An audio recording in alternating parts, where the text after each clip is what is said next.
इसमें हम डिस्कस करेंगे सॉफ्टमैक्स को।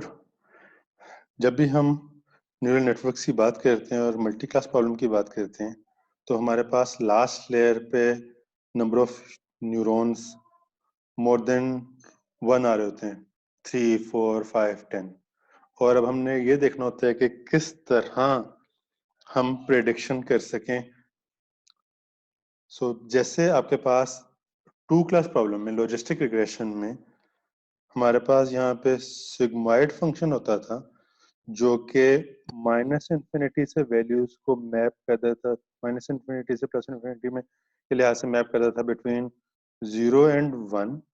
और फिर जिसकी प्रोबेबिलिटी मैक्सिमम होती थी हम उसको वो पर्टिकुलर क्लास डिक्लेयर कर देते थे कि ये इस इनपुट के अगेंस्ट जिसकी प्रोबेबिलिटी मैक्सिमम है वो क्लास है।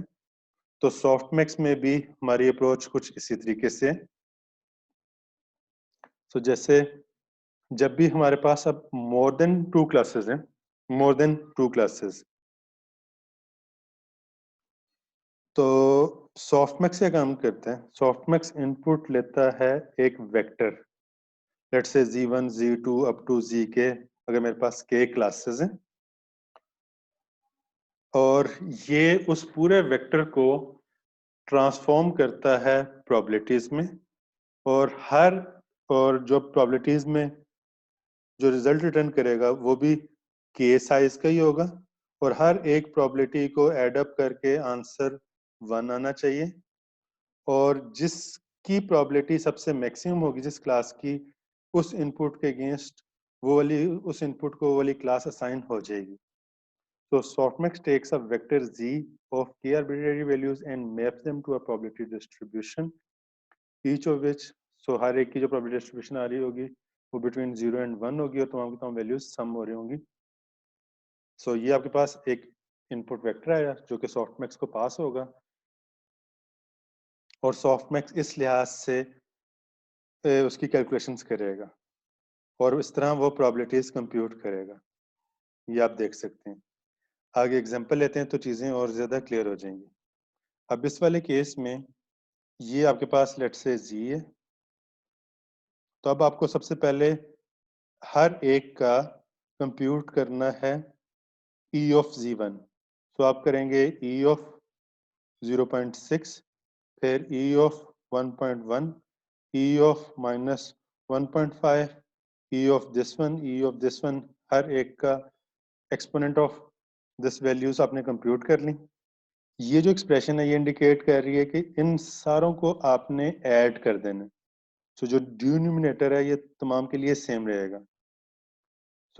ये जो आपके पास आंसर है ई ऑफ जी मींस, इसको पास किया तो ये आंसर आ गया, इसका ये आंसर आ गया, इसका ये आंसर आ गया, इसका ये आंसर आ गया, इसी तरीके से इसका ये आंसर आ गया, इसका ये आंसर आ गया। इसको कंप्यूट करने के लिए इन सबको एडअप कर दिया और मेरे पास ये आंसर आ गया। और अब मुझे सॉफ्टमैक्स अप्लाई करना है और हर एक की प्रोबेबिलिटी कंप्यूट करनी है। तो इसको मैं हर एक से अगर मैं डिवाइड करता जाऊं, जैसे कि यहाँ पे डिवाइड हो रहा है, तो मेरे पास सॉफ्टमैक्स का आंसर आ गया। और अब आप देख सकते हैं कि इसमें सबसे ज्यादा मैक्सिमम कौन सी प्रोबेबिलिटी आ रही है, वो प्रोबेबिलिटी ये आ रही है। तो आप इस इनपुट के अगेंस्ट जिस क्लास की मैक्सिमम प्रोबेबिलिटी आ रही है उसको असाइन कर देंगे, और इन सबको आप एड अप करेंगे तो आंसर आपके पास 1 आ रहा है। होपफुली अब आपको आइडिया हो चुका होगा कि सॉफ्टमैक्स कैसे काम करते हैं। जस्ट कीप इन माइंड कि ये जो z है ये आपके पास डॉट प्रोडक्ट के थ्रू एक वैल्यू आ रही होगी।